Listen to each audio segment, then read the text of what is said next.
Miss Veena Rao, congratulations on the 20th anniversary of your baby, NRI Pulse, who you have nurtured for so long with your determination, perseverance. That's a success story in itself that we need to applaud. Congratulations. So good evening, friends, distinguished guests. You've been hearing such inspirational, motivational journeys of all the individuals, accomplished individuals who went before me. So everything that you said, relates to what I've gone through after I came to the United States in 1979.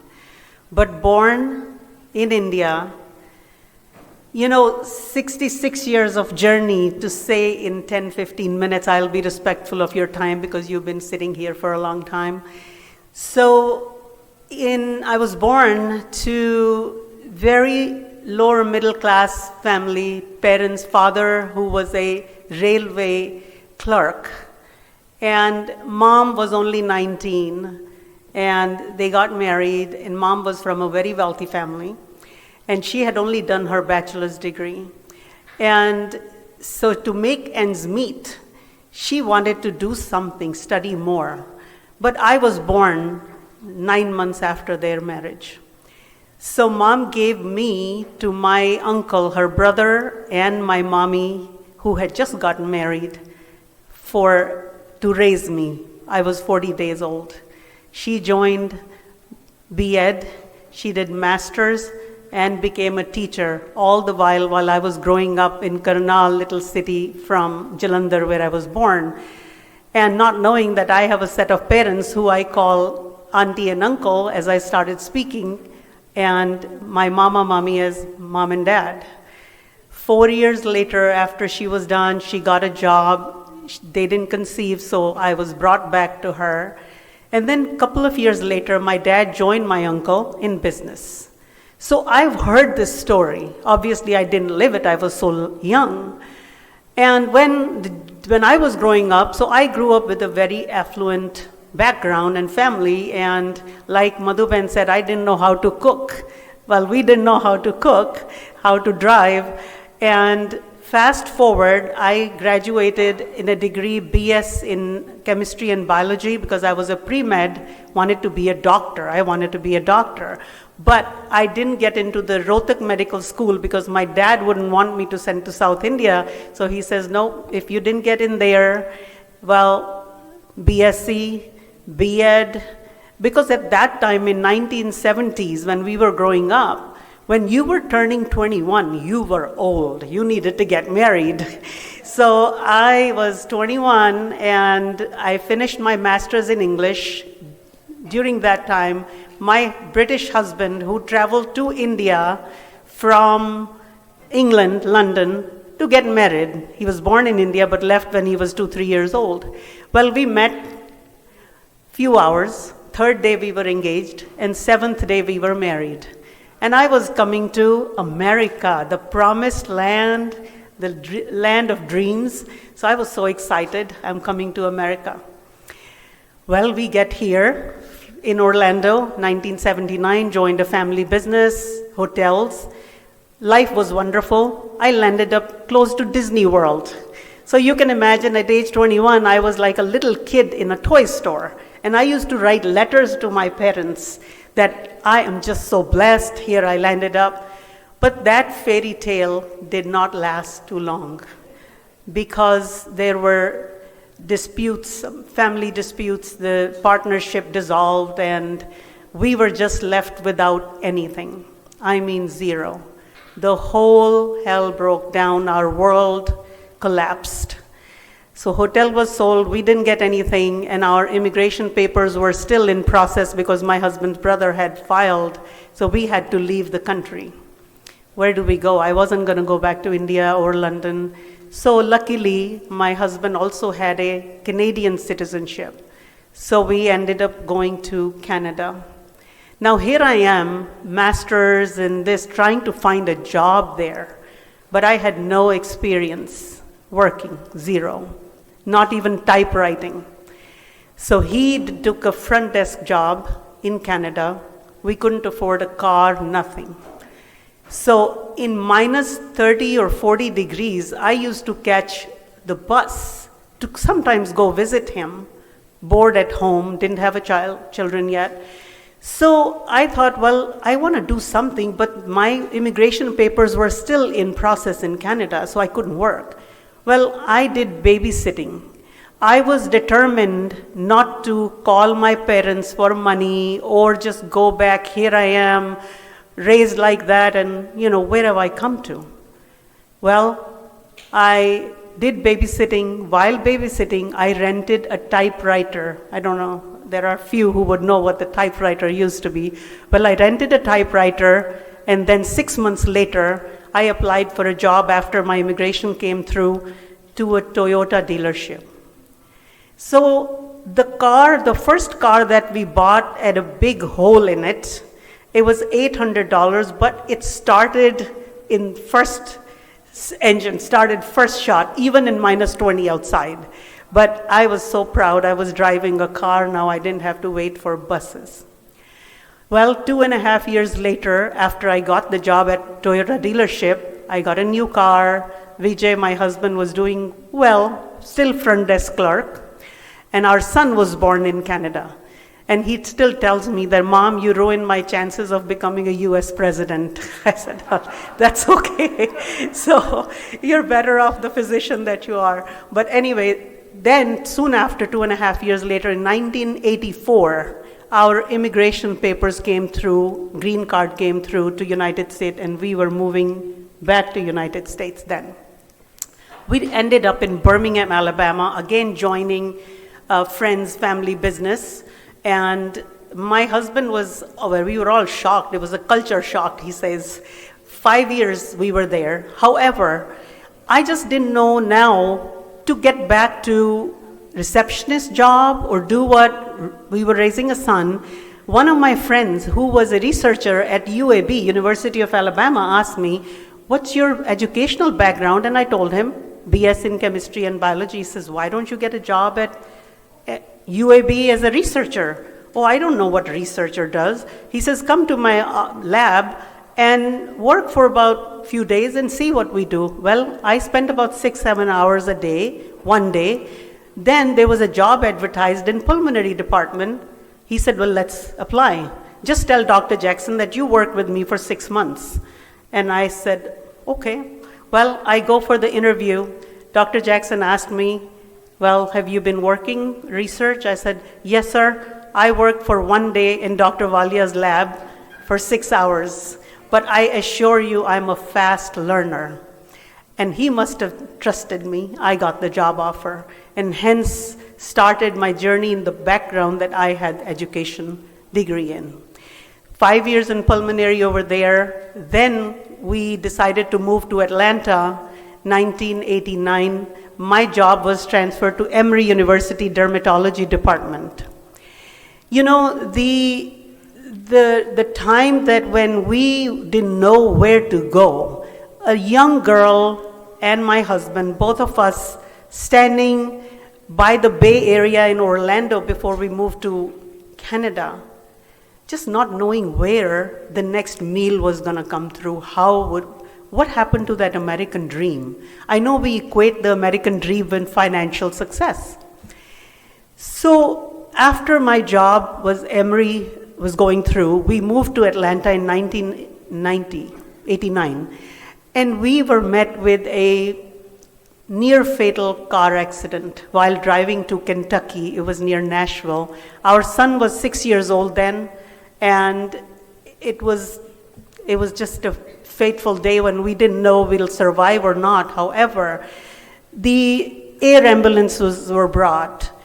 We had near fatal accident, but the injuries were insurmountable. I had multiple fractures, face paralyzed. My husband had superficial, but quite a few injuries and cuts and bruises and so forth, and he was just in blood. I can still see what happened there. Our son was 6 years old, sitting at the back seat.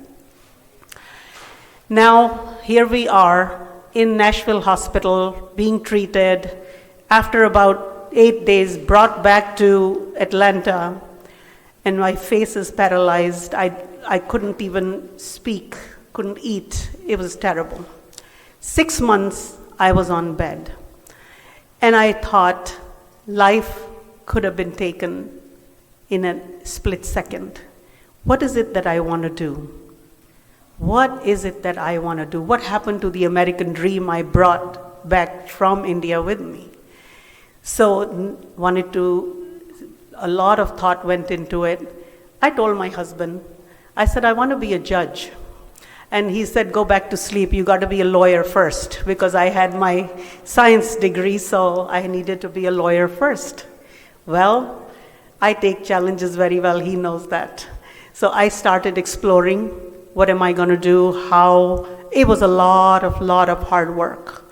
Just to even have my degrees, to compatible with the US degrees, I had to take so many courses, science back again. I wasn't going to give up. Well, after first LSAT when I took, by then our son had reached high school.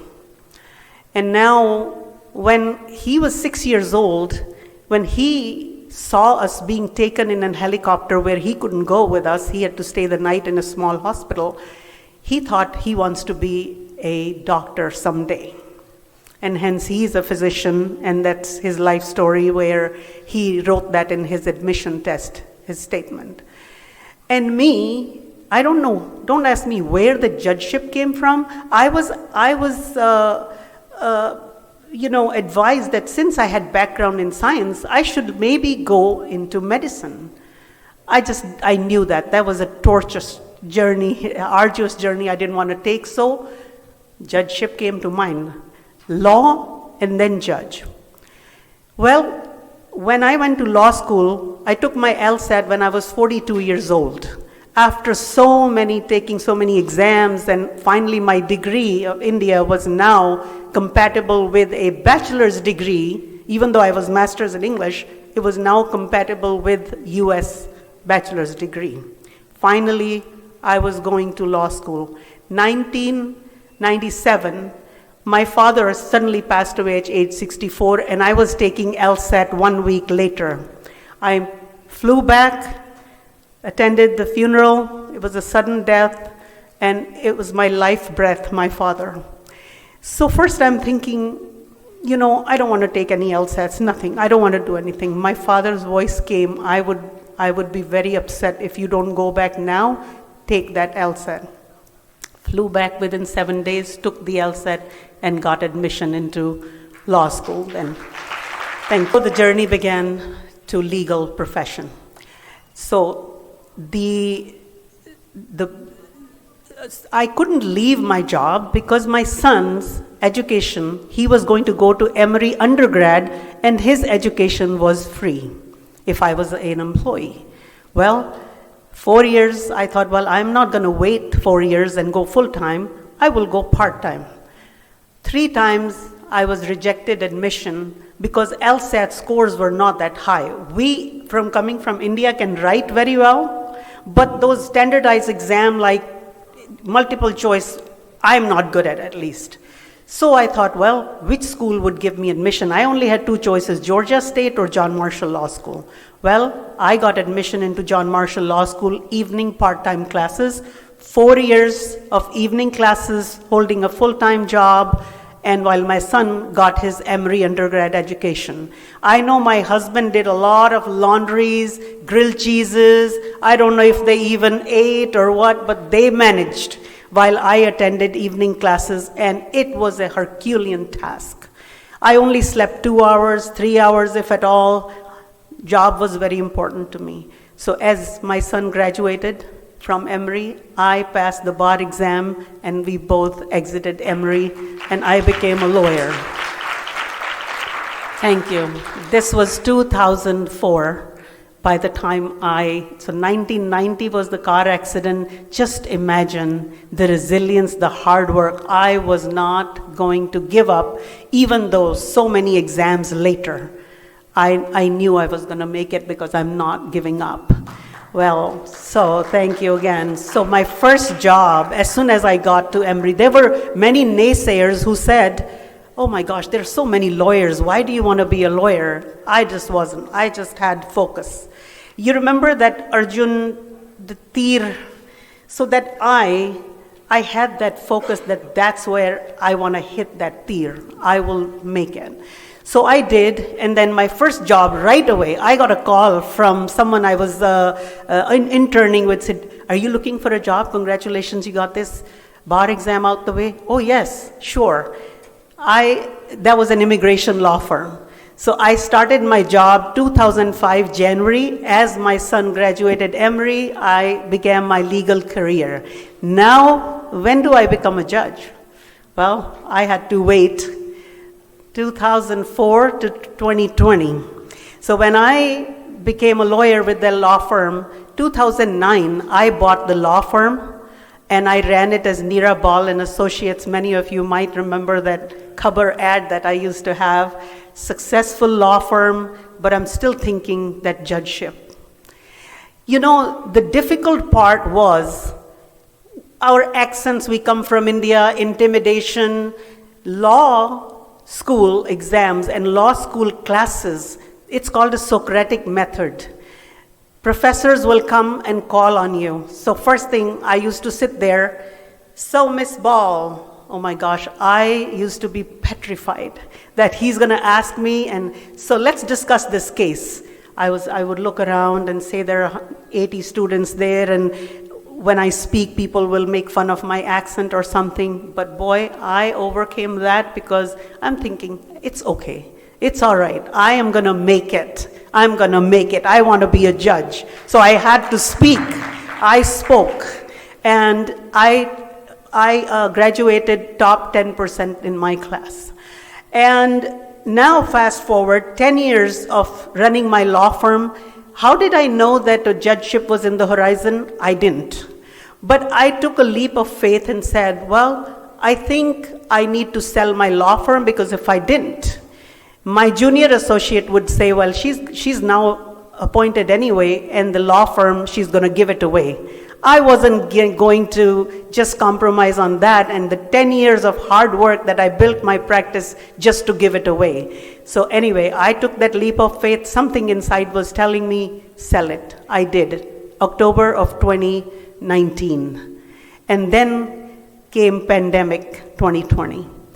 I get a call from Governor Brian Kemp's office that there is a job opening that if I wanted to apply. Of course, there were few candidates that probably were asked. I applied, and the call came that governor wants to appoint you to the State Board of Workers' Compensation as one of the 3 appellate judges in the entire state of Georgia.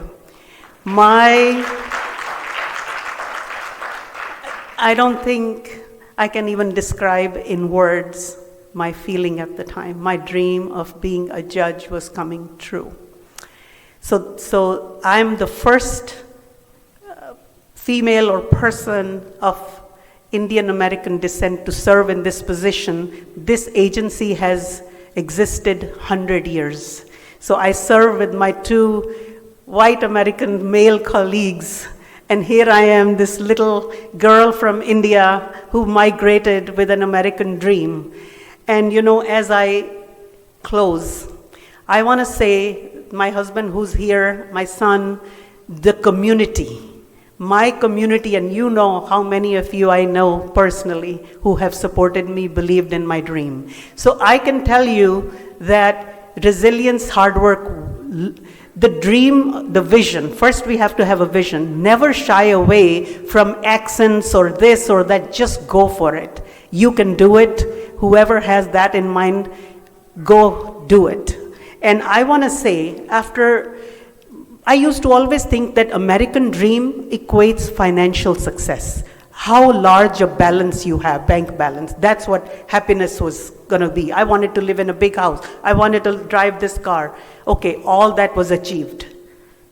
But what have I learned in the end? And I found a small quote. I don't know, it's anonymous, but I just read it the other day. It resonated with me. So as I close, I want to say, don't wish me happiness, for I no longer expect it to be a constant companion. Life has taught me that happiness comes and goes like waves on the shore. Instead, wish me courage to face life's challenges, strength to endure its trials, and a sense of humor to keep me light in dark moments. These are the tools I will need most as I navigate the unpredictable journey ahead.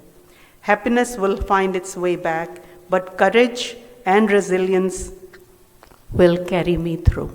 So thank you for your attention, and I'm proud to serve my Georgia fellow citizens in this capacity. And thanks to Governor Kemp for reappointing me. Thank you again.